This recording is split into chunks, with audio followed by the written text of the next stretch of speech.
All right. Hello and welcome back and Happy New Year. It's like 6:30 in the morning on New Year's Day. I just got home from work and decided I'd get off my ass and finally make a new knife sharpening video. And I present to you a pop quiz. And the pop quiz is, which of these knives, or both, or neither, are a Chris Reeve Sebenza?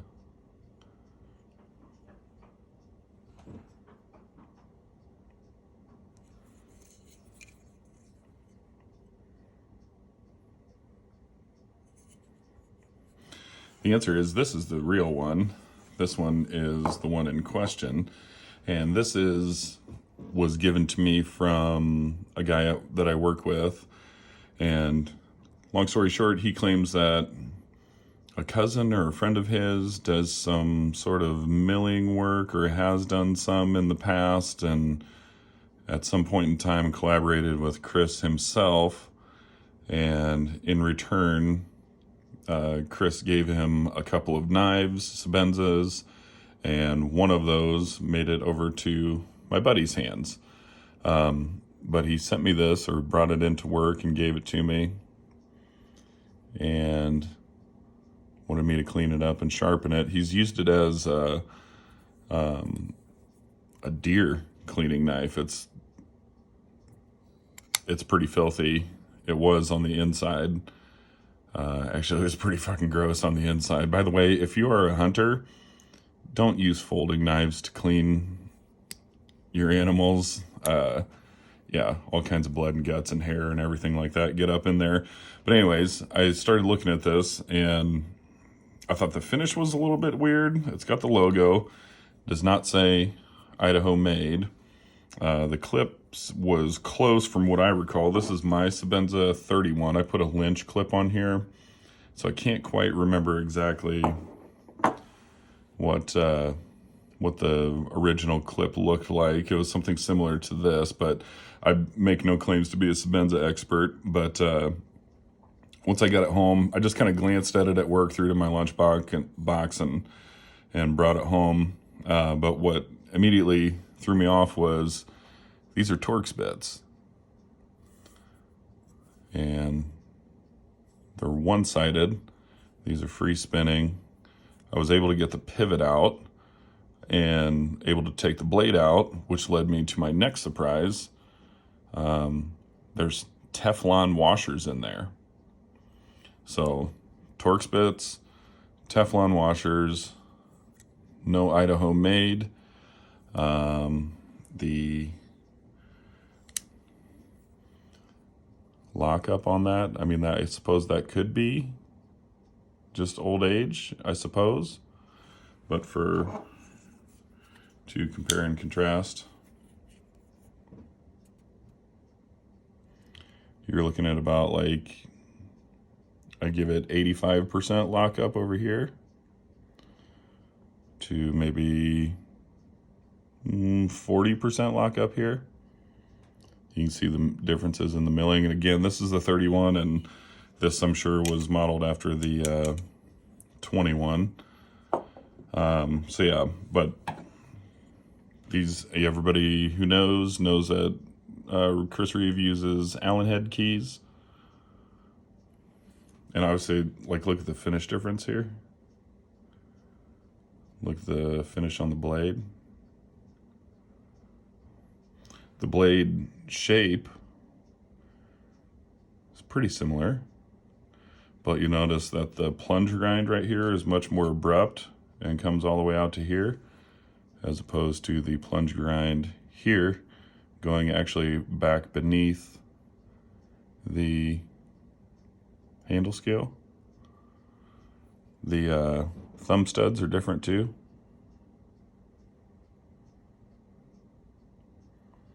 The jimping is a little different too. And also the blue, the anodization on the blue bits is a different color as well. So anyways, yeah, like I said, I'm not a Sebenza expert by any means, and I'm going to treat this just as it was my knife, as it was a brand new Chris Reeve Sebenza, and I'm going to go ahead and put a kick-ass edge on this thing because it is beat to fuck. So I'm going to go ahead and probably move the camera and we'll get going. All right, let's get started here. And where the hell did I put my Sharpie? There it is. Okay, so for those keeping along at home, if you are in possession of a Sebenza clone and you want to know what settings I used, or I imagine this is probably pretty close to an actual Sebenza, I'd have to go look to see what I did mine at.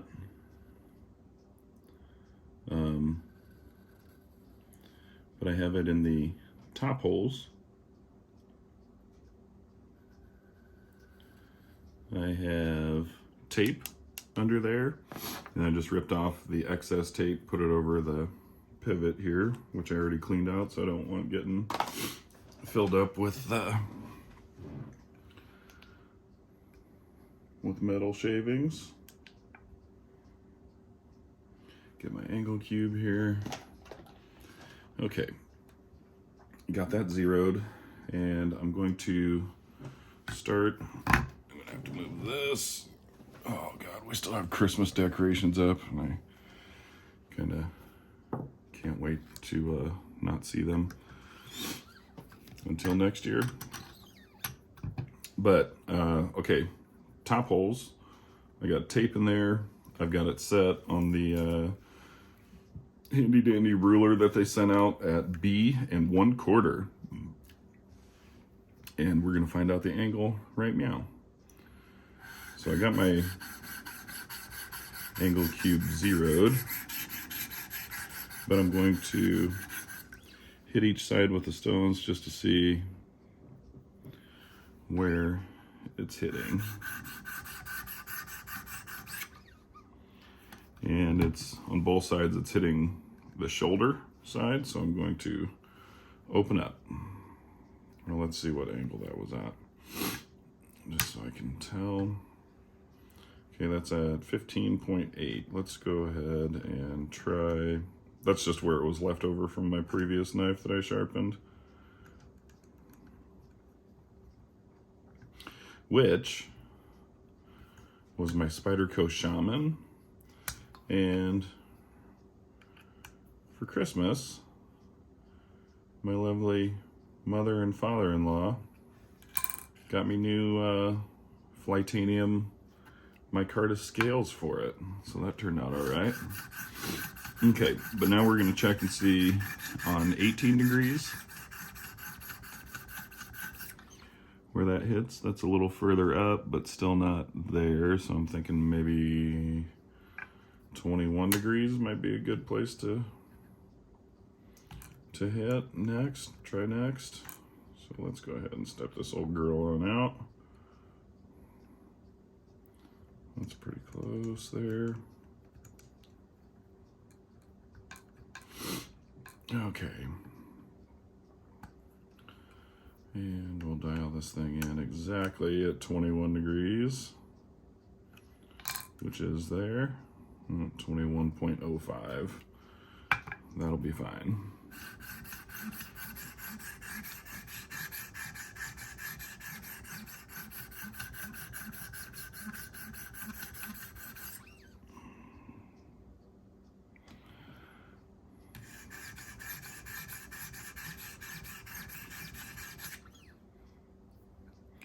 That's getting pretty close to hitting the actual cutting edge of it, but still not quite there.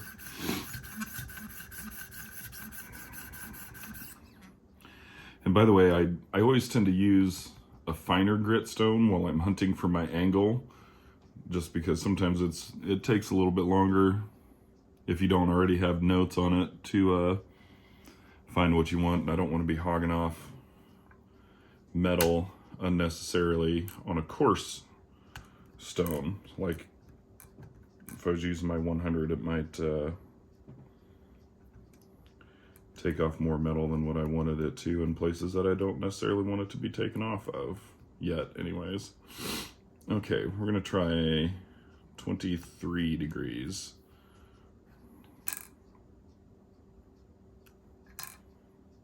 Come on, girl, make up your mind here.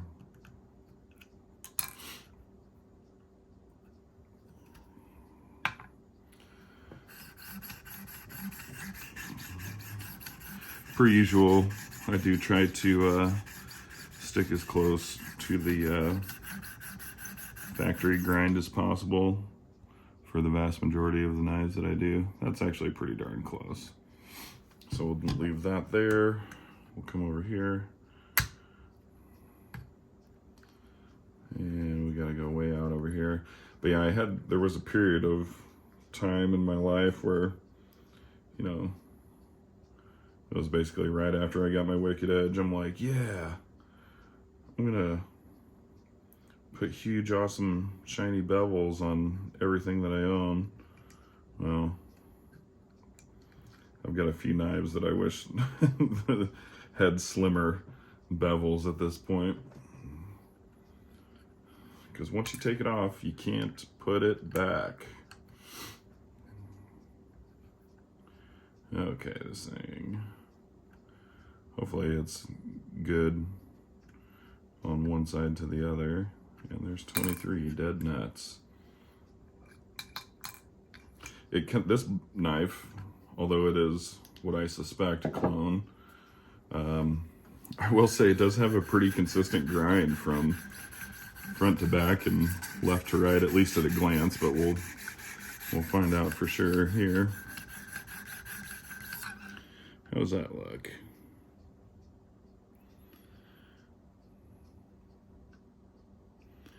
Okay, it's at 23, but it's not quite. Well, it's hitting the cutting edge here and most of the way back here, but it kind of loses it up here in the belly. But 23 it is, because that's pretty comparable to the majority of the edge front to back, but we'll go ahead and hog some metal off here. Okay, make sure everything's nice and tight. Get a slurp of coffee before we get going. Is my camera even still recording? Hell yeah. Okay. Let's start hogging.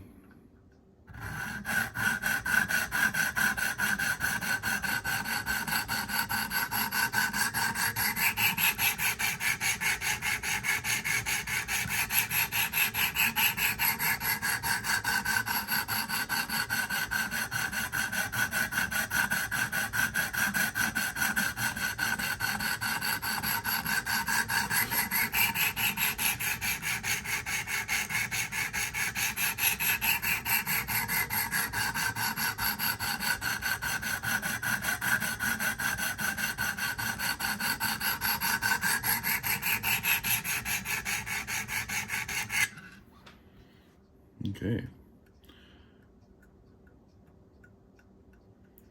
Not quite there on the tip just yet. I'm going to get a patch. Just try to keep up on some of this dust coming off of here.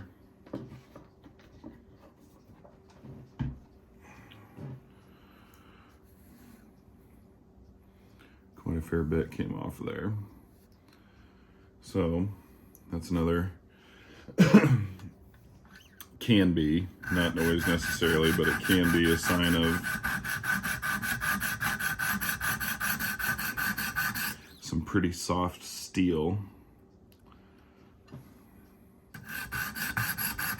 But then again, Chris Reeve runs his shit pretty soft anyways. So if that was their goal, they succeeded. And I guess I shouldn't talk like I'm like the end-all be-all of Sebenza-ness, because I'm most definitely not. This could be a very early run. This could be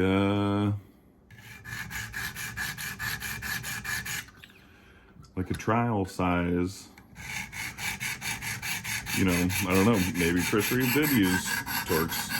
Maybe Chris Reeve did use Teflon washers at some point in time. I really doubt it from everything that I've heard. I looked everything up, and yeah, it was like the washers, of course. He's, of course, known for having super nice, high-quality phosphor bronze washers. And he's known for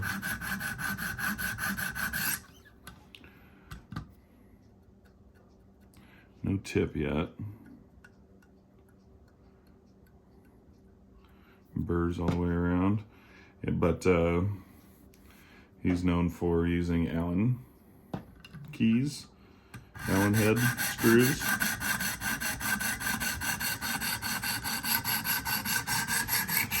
Also, this thing did have, granted it was filled with crap on the pivot in the action, but this knife, I did notice, one of the first things I noticed when he handed it to me is that the blade was not perfectly centered, which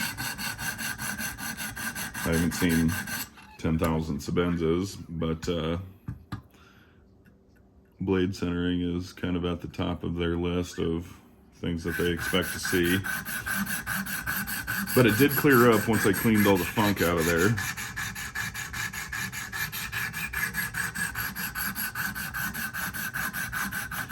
But I will say that the gap in between, when the blade is closed, the gap in between this side of the blade and this scale, like I can't even fit my fingernail in there.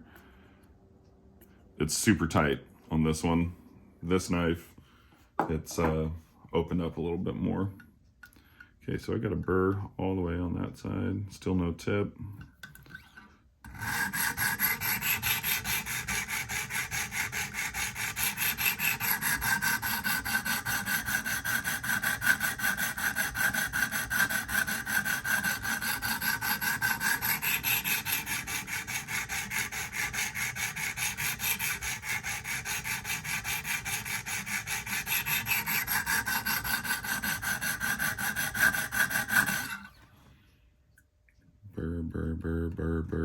Burr from front to back.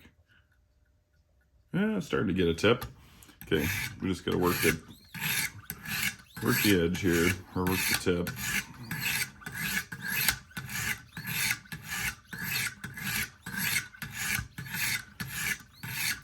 And yeah, I'm not knocking the guy that loaned this to me. I don't think he's a super knife nerd like you or I.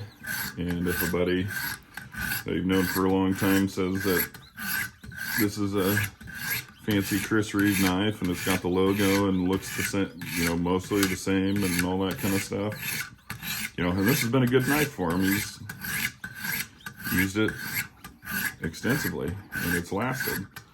So I'm not knocking him for,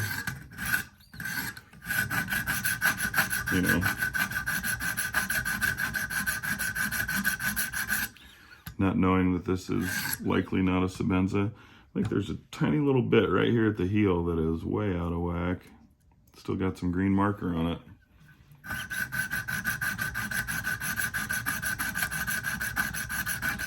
I hate that because I don't want to put a smile on the blade right at the heel.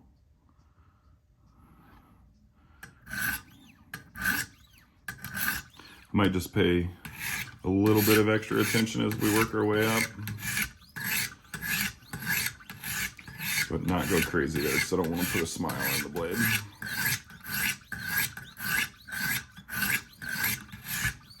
Okay, let's see how we're doing here. Not quite.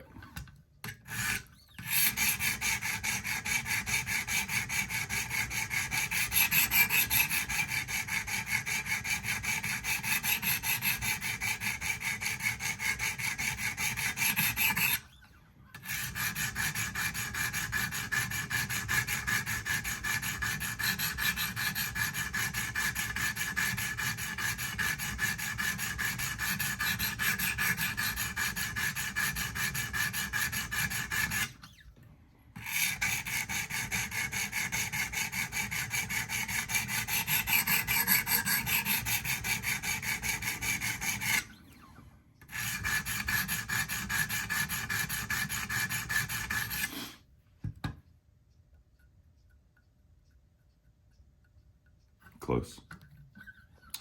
Getting close.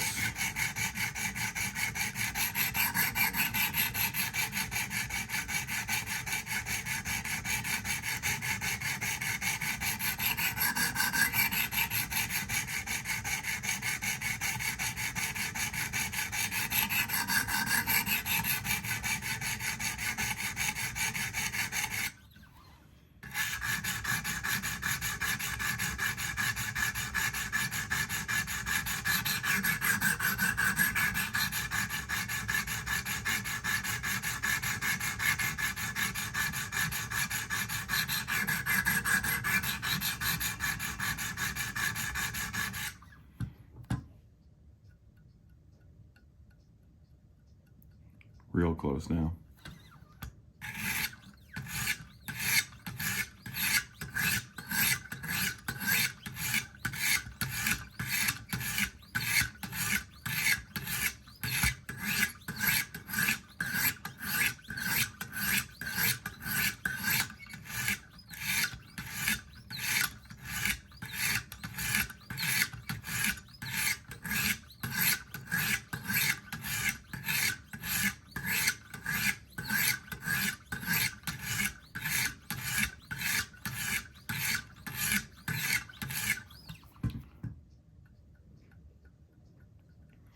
There's our tip.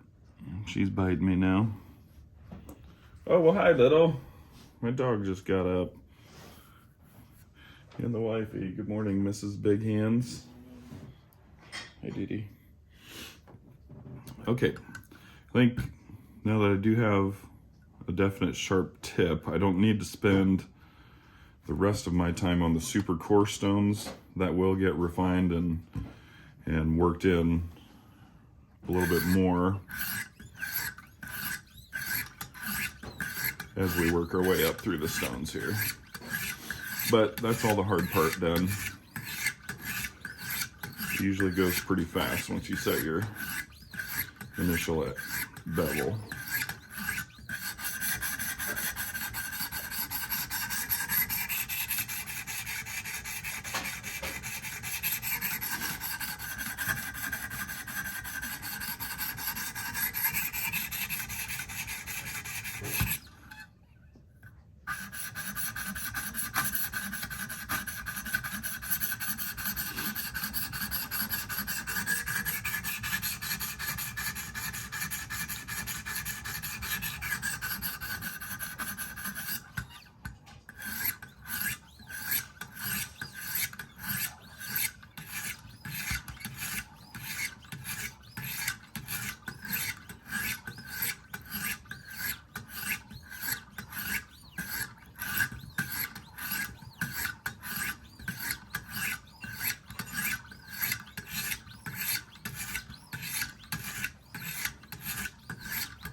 Okay. Oh yeah, she's coming in nice. Let's keep moving. I think I'm only going to take this up to probably 1,000 grit. Just because this is a heavy user knife of his. And from what I can tell of the guys that I'm not a hunter myself, but the guys who do hunt that I have done knives for, they tend to like a little bit of bitiness on their edge still, so it, you know, it's easier to get a cut started. So leaving some toothiness on there makes it, yeah, obviously makes the edge want to bite and start the cut a little bit sooner, and also it's probably a touch more sturdy, lasts a little bit longer that way. So think we're just going to go up to 1,000 grit on this thing.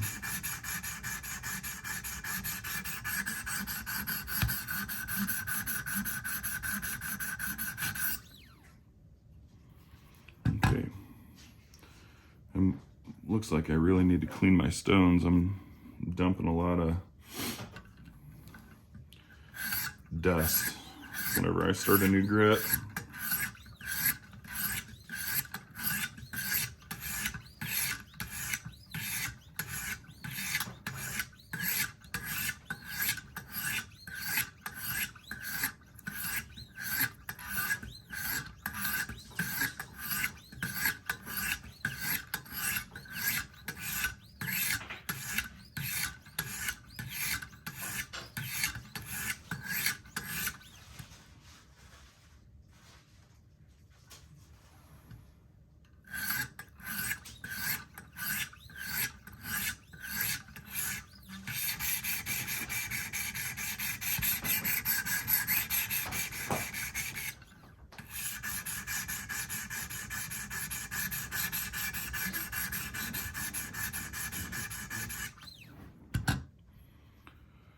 Let's see. Oh yeah, we're getting somewhere now. Up to 600.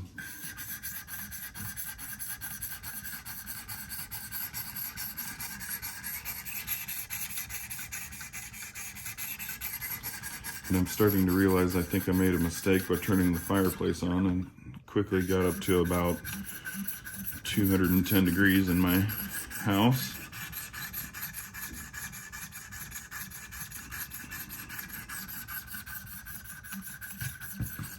Thank you.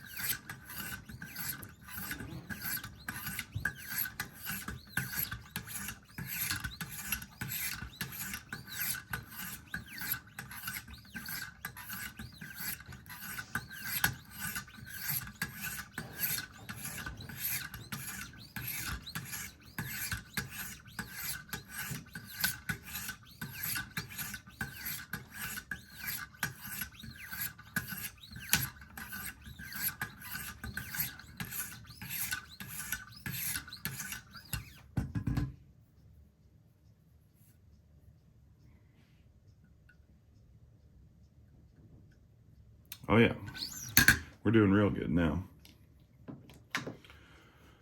All right.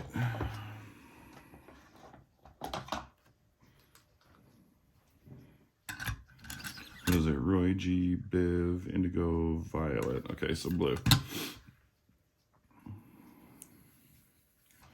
Always have to do that. There was like silver print right here in this area on all the stones that say what the grit is, but I've had these things for so long that all that has completely worn off. And if you find yourself in that situation, just remember the Roy G. Biv rule,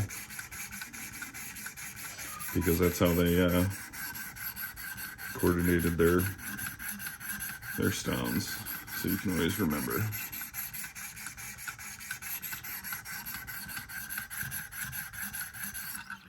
Which is pretty clever. Yeah, I think I might have to get out the ultrasonic cleaner today and send my stones through. They're messy. I do have one more knife that the same guy here gave me. It's another skinning knife, a little fixed blade. So I'll probably hit that thing right after this.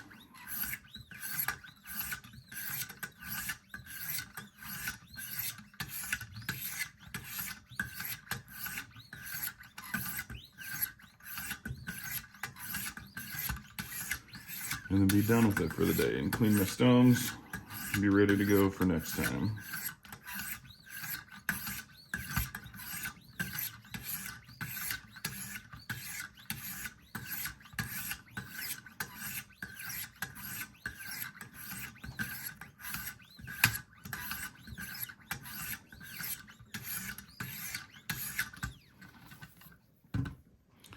Okay. Wipe this dust down and onto the last step.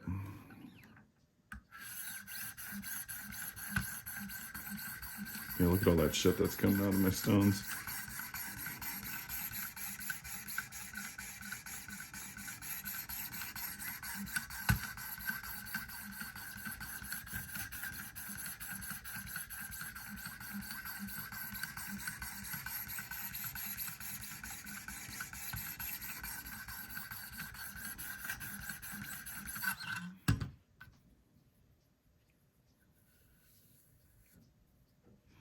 Look at all that.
There we go.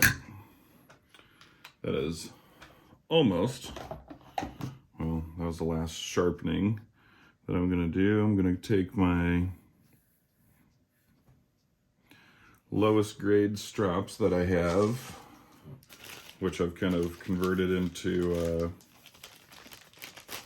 just my deburring strops. So these are the 1 micron and 1/2 micron that came with my Pro Pack, whatever it was that I bought. And so yeah, I just kind of use these as when I'm done, just to deburr. It's not to polish, although I'm sure it does a little bit, but just takes that little bit of burr off of there, gets it right down to the actual cutting edge, and then you got yourself a finished product. And I never did quite get all the way down right there. That's all right.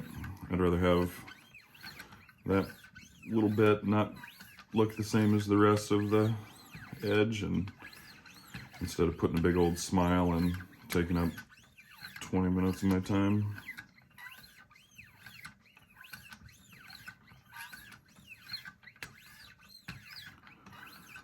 Okay.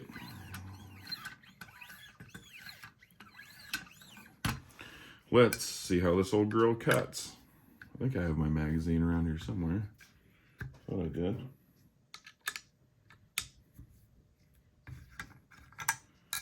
Where the hell did I put that? Oh, it's behind me.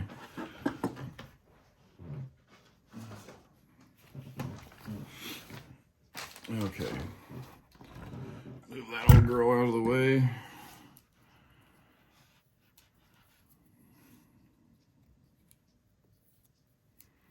Get all this tape off of here. Yeah, that didn't turn out too bad. I can't see my camera right now, so I don't know how well that's showing up for you.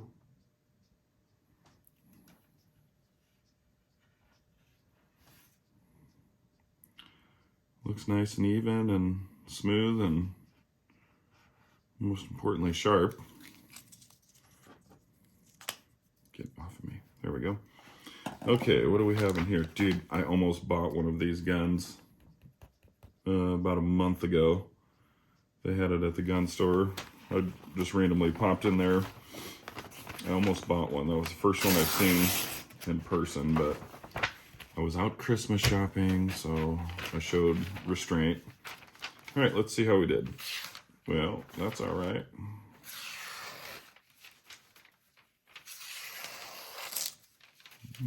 Tear. Well, it might be a fake Sebenza, but it cuts damn good. So anyways, that's that. Yeah, thanks for tuning in. I hope you guys all had a very Merry Christmas and a good New Year, and you didn't get arrested or anything last night. But yeah, I'm going to try to focus on maybe doing a little bit more of this, because I do kind of miss it. I guess I just kind of needed a break from making videos. I just haven't really had much interest at all in it for the last several months. So I don't know. I might try to get back into it a little bit. So anyways, I'll see you guys next time. Take care. Maybe.